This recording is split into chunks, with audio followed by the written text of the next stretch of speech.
Hey, how's it going, guys?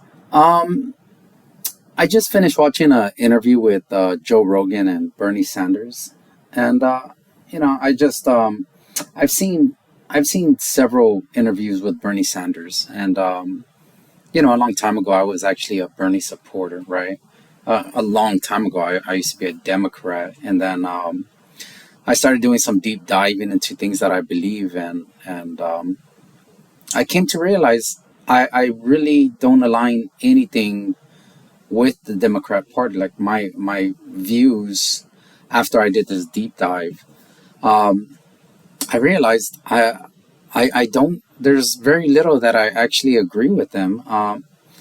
The reason I used to be a Democrat was because my whole family was Democrat. They all voted that way, and it's just it was just the standard belief, right? Same thing with the same thing with religion. Christianity is just the way we grew up. And even though we weren't really practicing, it's just everybody wore crosses. Everybody had, the Virgin Mary on the wall. My grandma had the Virgin Mary and, the statues and whatnot. My grandpa even created an altar that he had in front of his house of Jesus Christ. And so it's just, being a Democrat was in line with a lot of other beliefs I used to hold. And on top of talking about Bernie Sanders and the interview he had with Joe Rogan, I just want to touch base on that, right? So just to get to the root of things, I voted for Obama his first term. When I voted for Obama, I really thought that really yeah, I thought this was going to be the beginning of or the ending of a story that America started a long time ago. I thought it was going to be the end of, racism, the end of the racial problems that we've had in America going back, since the founding, right? Uh, Depending on who you talk to, people are going to tell you like America was started on racism. America was built on, I'm sorry, on slavery. It was built on slavery. It was built on the backs of black people.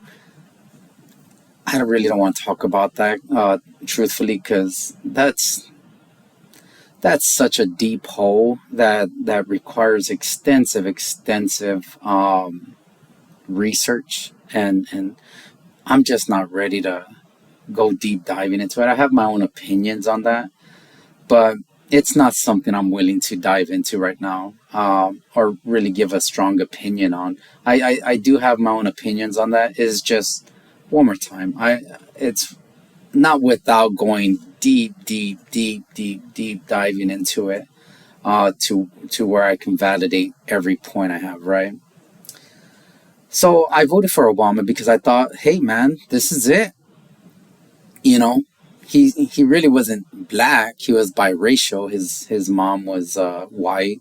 His dad was Kenyan, and so he really wasn't black, right? If you want to get to the technicalities of things, but he was our first biracial president, where he was considered black, right? Which is another conversation to have, because if you're biracial, are you really black? Why aren't you white? Or why aren't you considered the other race? Like, if somebody's biracial, why do you automatically get pushed into the black portion of it, right? If you're Vietnamese and black, or Asian and black, or Hispanic and black, why do you automatically get pushed into the category of black? And that's a conversation for another day about purebreds and how people a lot of people really do see the black race as the lowest form of humanity. And if you're not 100% pure, if you're mixed with that, they just automatically push you into that category. But one more time, that's a separate category or a separate topic. But I voted for Obama because, well, I just thought that was going to be the end. At that time, I was, I was fresh out the military. I got out in 2004 or 5. And there really wasn't no issues. I had a ton of black friends, a bunch of black shipmates. I was keeping close tabs with all of them, and life overall was good, man. Like, you really didn't have issues, in my opinion, with blacks, Hispanics, or whites. Like everything was for the most part chill. And well, Obama happened. I voted for him. I thought this was going to be the end. And the opposite happened, right? The race card started getting thrown around very loosely, very freely. I have my thoughts and my opinions on that, but that's another topic for another day. Um, and it just seemed like all of a sudden we had this revival of the race card getting thrown everywhere, and it just and racism being revamped, and just not revamped, but really pushed to the forefront of society. And the crazy thing is, I don't. I did at that time. I didn't understand what was the point of doing that, or what was the need of bringing all that to the forefront. Anyways, when Obama was coming out, Hillary Clinton and Bernie Sanders were next in line to take over the DNC, the Democrat Party, and I was a Bernie bro. I liked Bernie. What most people don't realize is Bernie is he's a populist, and a lot of Bernie's positions actually overlap a lot with Trump's positions, right? And I liked Bernie. I thought he was genuine. I thought that, he was a much better option than Hillary Clinton. Whenever I would see Hillary on an interview or somewhere, I saw somebody that was fake, disingenuous. She would change her language. She would change her accent. She was like a comedian. She would change and alter herself to fit the environment. And I'm not a person that really likes that. I'm more of a person who likes genuinity, if that's a word, or I like a genuine person. I like somebody who's authentic, somebody who's just them no matter what. And if you like me, you like me. You don't like me, peace, right? And I was supporting Bernie, and I think at that time, I think he was genuine on a lot of the things he stood and a lot of the things he believed. Fast forward to today, I have such a low opinion of Bernie Sanders now. Um, I align more with the MAGA movement. That's a conversation for another day. It's kind of weird to go from Democrat to Obama to Bernie to MAGA Trump. And I say Trump, not a Republican, because the Republicans are nothing more than Democrat light. And that's done intentionally, in my opinion, because they're really just a unity party. The Democrats and the Republicans, they're just a unity party, which just means one. And then you have MAGA, which is more of the splinter that comes in and breaks the Republican Party apart. And that's where I align. And so it was really sad to see Bernie in this most recent interview, because not too long ago he did an interview with Flagrant. And the thing with Andrew Schultz and his team over there is, first of all, those guys are hilarious. They are absolutely hilarious, and everything they do just is gold, and it's freaking awesome. Those guys are so fun to watch, man. And if you're looking for a good time, I suggest you go watch them. If you're looking to get some good content where you can learn something and have a long form podcast, a conversation with important people, but you want to do it and laugh and have fun and enjoy it, those guys have perfected it. And so, but the thing with them is although they do go in depth in a lot of things, and they will tell you straight from the get go, we are not here to press anything, right? We are not here to call BS. We are not here to say that's incorrect. They're not going to fact check you, right?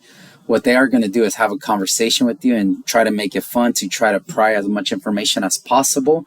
But they're not there to challenge you or your positions. They're not there to do that. They're there to enjoy the time that you're there for as long as possible, to keep you comfortable. So eventually you're just in such a comfortable state that you just say the truth.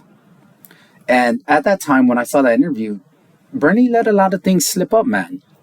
He let a lot of things slip up. Like there were a lot of things he admitted to, and the difference between that interview and this interview with Joe Rogan is Joe Rogan actually went into more of a pushing back scenario, right? Bernie fessed up to a lot of things in flagrant because he was comfortable, because they were able to break down those walls with just joking around and playing and then just throwing like, well, I guess you could say the same thing about the Democrat Party, right? And like they just have this way of getting people to open up without knowing they're opening up. It's really brilliant, man. Joe Rogan, on the other hand, when he did this interview, he did a lot of pushback, and I commended him for that. Like I really do. It was really good to see. And so it was sad to see Bernie in the state that he was, because one more time, this was the man that I supported. This was somebody who I thought can do some good things.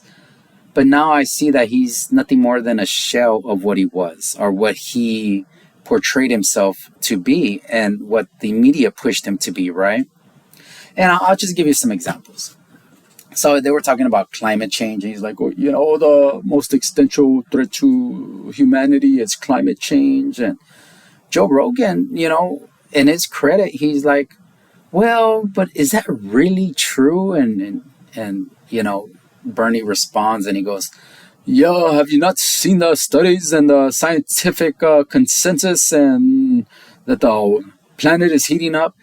And Joe Rogan, even though he pushed back, he didn't do it in an argumentative way. What he did was like, yeah, but didn't you just read the Washington Post article that came out, and where it actually shows a chart that the Earth is cooling? They just stated that we're living through a period of global cooling rather than global warming, right? The Earth isn't getting hotter; it's actually cooling down. And Bernie being Bernie, he's like, well, he pushed back, but Joe Rogan came back brilliantly, and he's like, yeah, but the thing with a consensus is anything can be a consensus based off of the people who are paying for the research to be done, right? Science can get any outcome you want. All you got to do is just change the standards. You just got to change the formulas to the science that you're researching, and you can get any outcome you want. The formulas, right? And Bernie, he admits that, well, yeah, there is a lot of money to be made with climate change and this nonsense. I personally, I don't buy into the whole climate warming, global warming thing. I don't believe in climate change. That doesn't mean I don't believe the climate doesn't change, because I woke up this morning and in San Diego, and the climate was, I think, 63. Right now it's like 78. So of course the climate changes. It changes throughout the whole damn day. It's 2:45 right now, and guess what? The temperature is going to start dropping in about 2 hours, and by the time I go to sleep, it's going to be down to the 60s again, right? It was cloudy outside. Now it's shiny. It's, the sun's out. And so of course the climate changes, but it changes everywhere. I ride motorcycles. I used to ride a crotch rocket. Now I have a cruiser. And if you ever ridden a motorcycle from, San Isidro all the way to El Cajon or even further, you feel the climate change. You feel the air change. You feel the density of the air go from thin and dry to thick to a little humid. Like, it changes within a matter of miles. And so do I believe that the climate naturally changes? Of course. Get on a motorcycle for 5 minutes and just drive 5 minutes on it, and you're going to feel it. You're going to feel the air change. You're going to feel the density of the air. You're going to feel the difference of the moisture. Or if you just sit in a chair long enough, you're going to feel the temperature, just rise and fall, rise and fall. You're going to see the clouds come in and out. And so I believe that climate changes, but I believe that's just the natural order of the earth. And so when I say I don't believe in climate change, I don't believe in it in the sense of what the Democrat Party or the consensus of scientists are bringing, which is we're killing our earth. by driving cars. We're killing our Earth by, flying planes. I don't believe in that sense. I don't believe that it's this existential threat to humanity. Uh, Moreover, what I actually believe is the greatest threat to humanity is global pollution. I do think we are killing our Earth, but I think we're doing it through pollution. I think we're killing our Earth through consumerism. I think we're killing our Earth through single-use plastics, single-use foam, single-use everything, right? I get a razor and I use it 3 times, then I throw it. And landfills get overflowed, or a lot of countries, they don't even have landfills. They just dump that crap into the ocean. And so that's what I believe is the larger threat, is us polluting our waterways, us doing things that are breaking down our local environments and even our greater environment of the earth in general. I believe that the term climate change, it used to be global warming, now they changed it to climate change. I believe that that's used for political purposes to increase taxes. You can have all the opinions you want, but that's just my opinion, just based off of, looking back and trying to make sense of everything. I remember Al Gore came out with this stupid documentary showing a polar bear on a little piece of ice like this somewhere in the Arctic. And they're like, oh my God, the polar ice caps are melting. We're going to all be drowning within 5 years because there's going to be no polar ice caps, and all this fresh water is going to raise the sea levels 5-10 feet. There's going to be no coast of Florida. The coast of California is going to be gone. It's all going to be underwater. And it never happened, man.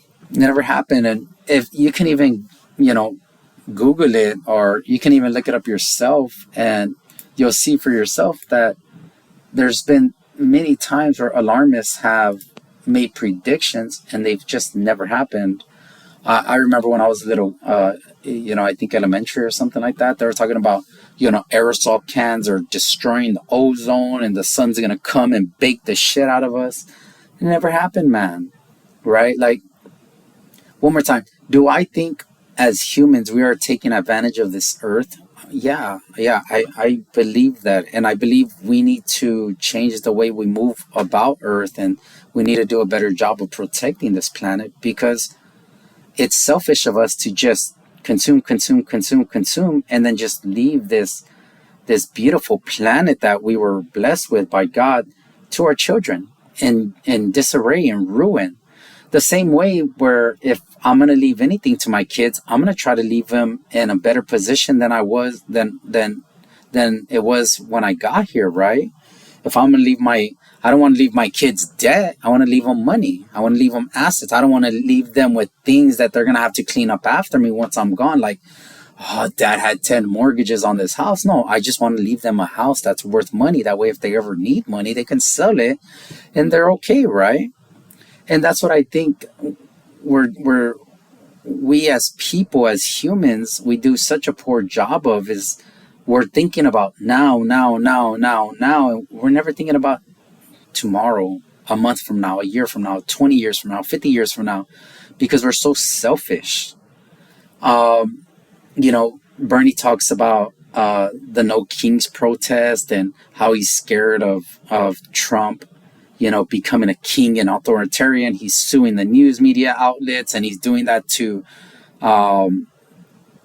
really silence them. And he's not a First Amendment advocate. First of all, many of those, media outlets that he's referring to, CNN, MSNBC, Fox, the things they report are just factually incorrect. And how many times have they defamed people with no punishment?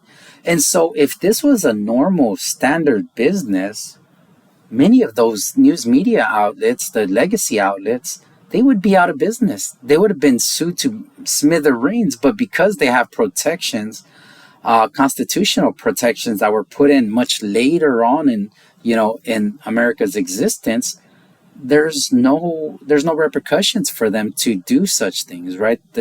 They lie about so much, and it's sad, and that's what fused the new wave of media, which is online media, podcast, And that's why, people would much rather hear a Joe Rogan podcast, a Flagrant, a Theo Vaughn, or, you know, any number of them. There's so many out there. The PBD podcast, Candace Owens, the Young Turks, Anna Kasparian. Like, there's so many out there now that you can get your information from so many different points of view and sources that you no longer have to get it through this filtered media. And so Bernie sees this as an existential threat to media, when really I think it's a good thing, because for the first time they're being held accountable.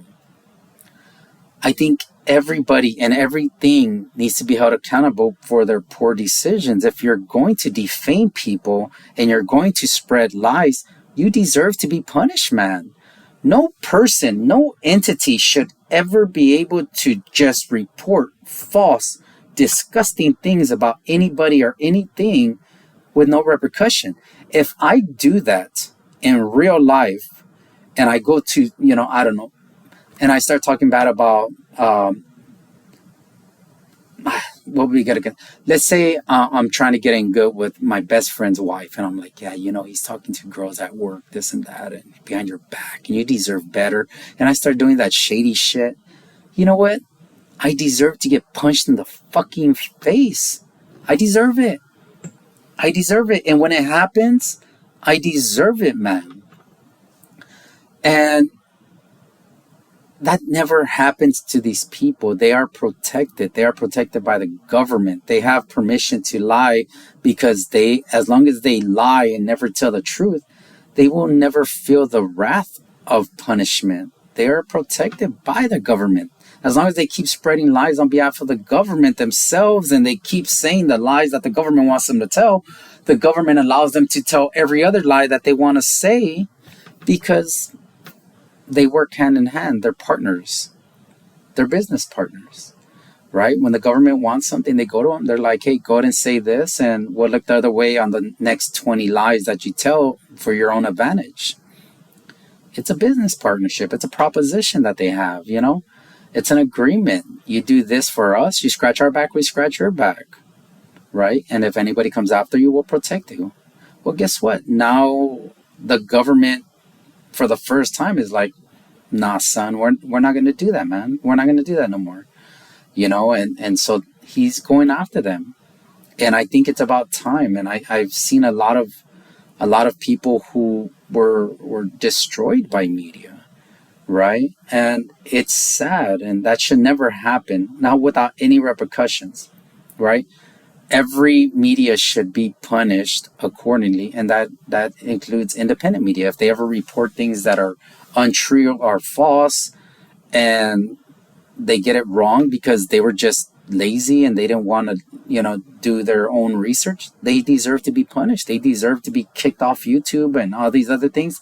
That's not freedom of speech. That's the punishment you get for either being lazy or for just, spreading bad information purposely. Both should result in a punishment. And freedom of speech doesn't mean that you get to go online and spread false information everywhere, because it's not your platform. That's not your platform. It means that if in your real life you want to say whatever you want, however you want, well, that's you, because you're not using somebody else's platform that they created.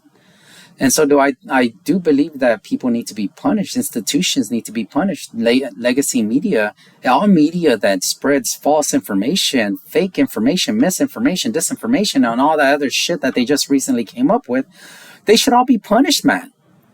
They should all be dealt with accordingly.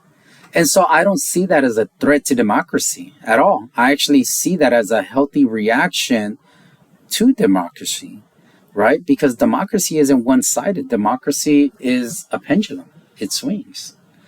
And anytime you get 51% support on one topic, well, guess what? You're the majority now. So, but that leads to another conversation, which is, I really don't believe in democracy. I believe in our constitutional republic, which is one of representation. A democracy is, in my opinion, only leads to just bad outcomes, because you can convince 51% of people of a lot of things, right? And I think we all saw that recently with COVID, right? You had the majority of people saying, yeah, lockdown, yeah, face coverings, yeah, forced vaccine mandates, yeah, vaccine passports. You had the majority of people, trying to push all of society to do things that 20, 30% weren't comfortable doing. They're like, and that 20, 30% was like, I'm not doing that, man. But in a real democracy, a true democracy, they will have no choice. In a real democracy, you get 51% support, you can hold those people down and force them against their will because that's democracy. The mob rules. And with enough propaganda, you can get majority mob rule on a lot of things because most people are easily influenced, which is very unfortunate and very sad. But it is what it is. It's just that's life. That's humanity. People are programmable. People are easily, persuaded to see things, do things that they normally would never agree with, right? And so, as I look at the interview with Bernie, it's sad to see, man. Um, you know, he he talks on a lot of issues with certainty, but when there's a slight pushback. What did you recently see the study? He's like, oh, I'm not familiar. I'm not familiar with that study, so I really don't want to talk too much about it. Well, you just did. You just gave a very strong opinion about it, and now when there's slight pushback, now you're like, well, I don't want to talk about it. I'm not well versed. But that was after the case, after you gave a very strong opinion about it. Me personally, I don't give strong opinions about things I don't know anything about. What I do is I might give an opinion, but um, I also readily say, but you know what? I don't know too much about it, man. But if just going based off of what you said or what that little bit I heard, I this is what I think. I go, but at the same time, like I really don't know enough about it. Like I gotta learn more, or I gotta hear more. I gotta hear more information to really get to the meat and bones of this, right? Um,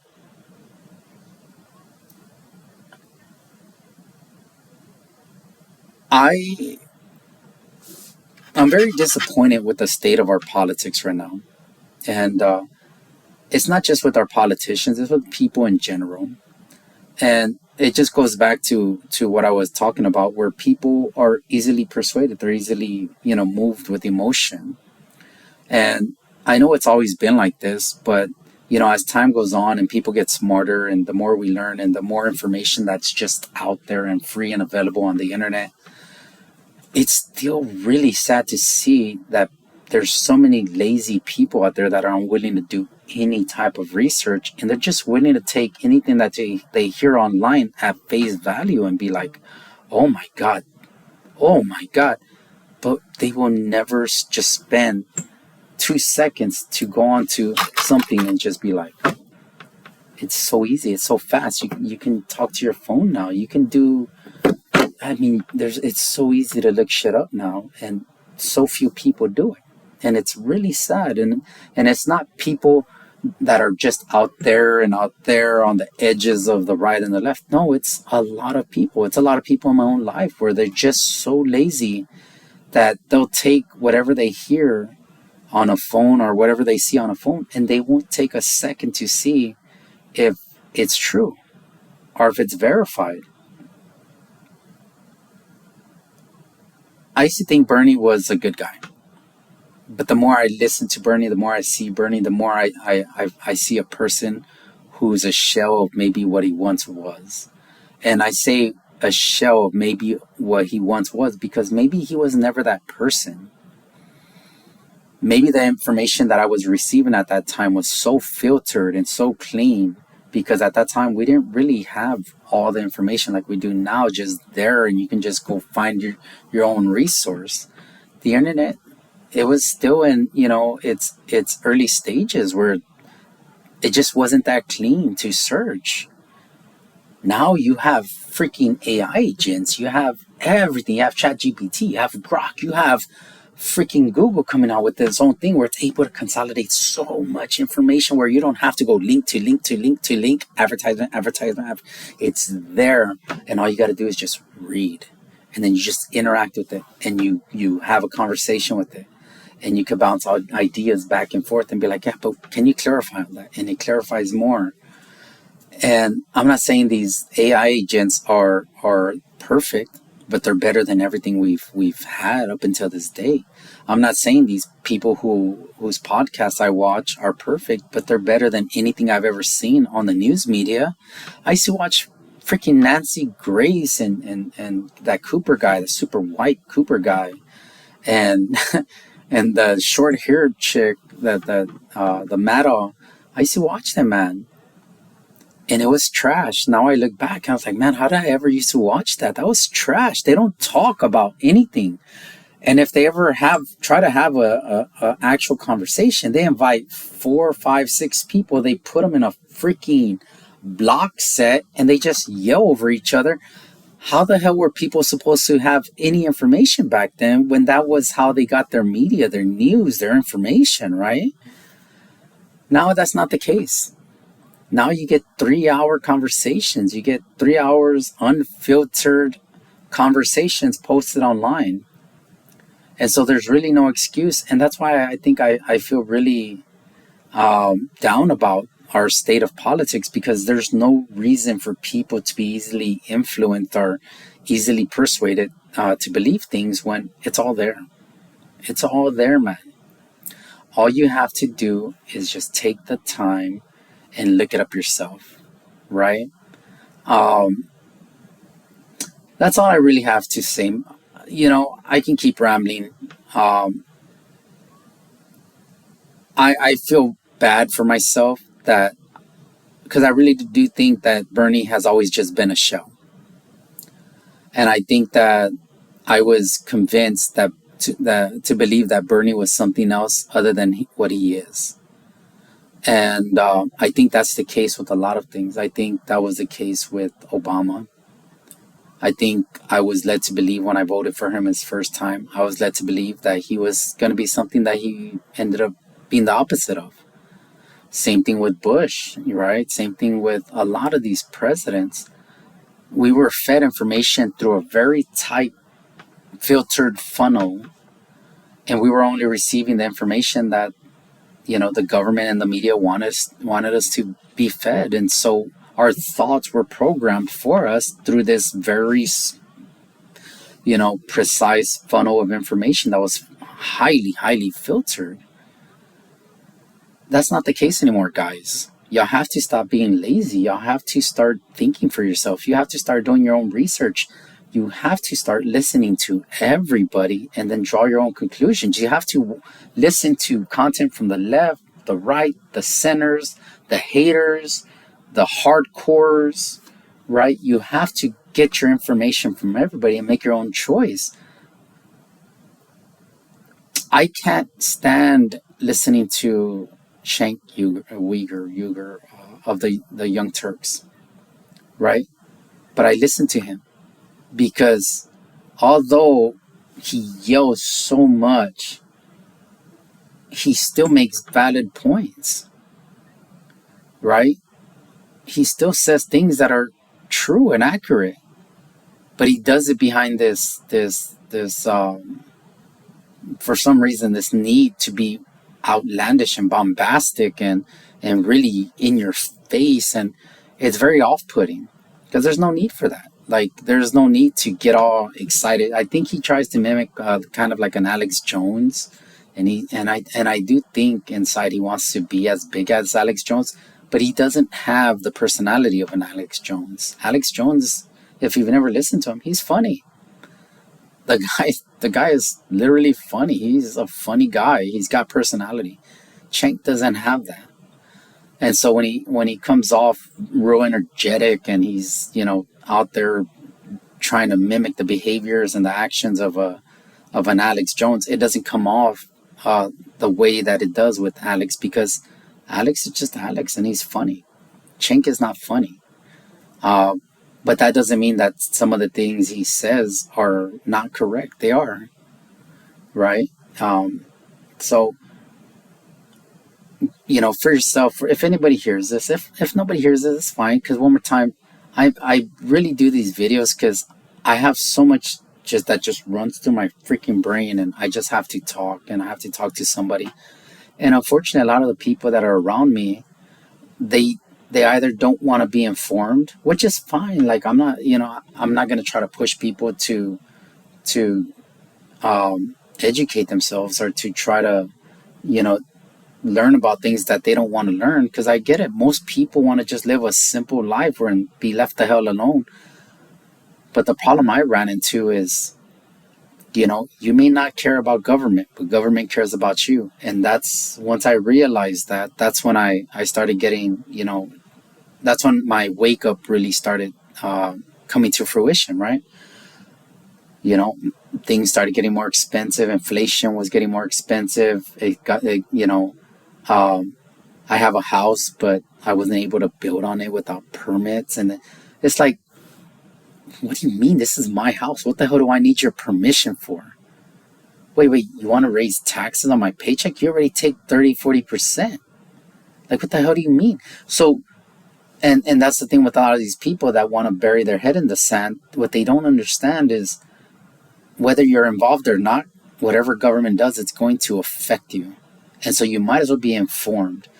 But I completely understand the desire to just pretend like none of it's happening and just move forward with ignorance, because I think most people who know the least amount tend to be some of the happiest people, because they don't burden themselves with the things that are happening out there. And I kind of envy that. I really do. Anyways, that's all I got. Thank you for your time. I just wanted to touch base on that. If you haven't had a chance, go watch the episode. It just came out yesterday or the day before yesterday. It was a really good conversation. But if you have another chance, go watch the one with Flagrant, because that one was freaking hilarious. Those guys are hilarious. That's all I got. Thank you.